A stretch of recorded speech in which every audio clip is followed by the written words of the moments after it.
Auto Majestic ಬರ್ತೀಯಾ? Sir gas ಇಲ್ಲ sir. ಏಯ್ ಹೋಗ್ತದಾರ ಹಾಕ್ಸ್ಬೋದು ಅಡಿ. ಸರ್ ಒಂದ್ 2 ನಿಮಿಷ ಊಟ ಮುಗಿಸ್ಬಿಡ್ಲ ಸರ್? ಊಟ ಎಲ್ಲ ಆಮೇಲೆ ಮಾಡ್ಕೊಂತೆ, ಮೀಟಿಂಗ್ ಇದೆ, ಬರ್ತೇ ಬರಲ್ಲ? 500 ರೂಪಾಯಿ ಆಗುತ್ತೆ ಸರ್. 500? ಏಯ್ ಎಲ್ಲ ಆಟೋದ್ರ 300 ತಗೊಂತಾರೆ, ನೀನೇನು 500 ಹೇಳ್ತೀಯ? ಹಾಗಾದ್ರೆ ನೀವು ಬೇರೆ ಆಟೋದಲ್ಲಿ ಹೋಗ್ಬೋದು ಸರ್. ಏಯ್ 300 ಕೊಡ್ತೀನಿ, ಕರ್ಕೊಂಡೋಗ್ ಬಾ. ಇಲ್ಲ ಸರ್ ಆಗಲ್ಲ. ಕರ್ಕೊಂಡು ಹೋಗ್ತಂದ್ರೆ ಕರ್ಕೊಂಡು ಹೋಗ್ತ ಅಂತೇಳು, ಜಾಸ್ತಿ ಡಿಮ್ಯಾಂಡ್ ತೋರಿಸ್ಬೇಡ, ತುಂಬಾ ಆಟೋ ಇದಾವೆ ಇನ್ನ. ಆಗಲ್ಲ ಸರ್, ನೀವು ಬೇರೆ ಆಟೋ ನೋಡ್ಕೋಬಹುದು. ಅಣ್ಣ ಮೆಜೆಸ್ಟಿಕ್ ಬರ್ತೀರಾ? ಬರ್ತೀನಿ ಸರ್, ಕೂತ್ಕೊಳ್ಳಿ.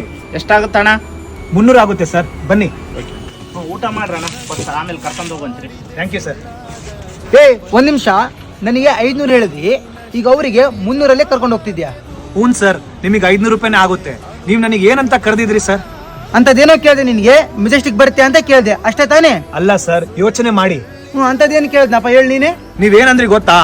ಆಟೋ ಮೆಜೆಸ್ಟಿಕ್ ಬರ್ತೀಯಾ, ಊಟ ಆಮೇಲೆ ಮಾಡ್ಕೋ, ಬರ್ತೀಯಾ ಇಲ್ಲ, ಬಹಳ ಆಟೋಗಳು ಅದಾವ.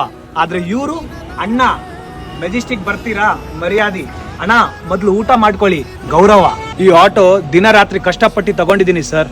ನಾವು ನಿಯತ್ತಿಂದ ಕೆಲಸ ಮಾಡಿ ದುಡಿತೀವಿ. ಇದು ನಮೀಗ ಮನೆ ದೇವರಿದ್ದಂಗ. ನಮಗೆ ಯಾರು ಮರ್ಯಾದೆ ಕೊಡ್ತಾರ ಅವ್ರಿಗೋಸ್ಕರ ಕೆಲಸ ಮಾಡ್ತೀವಿ ಸರ್. ಬರ್ತೀನಿ.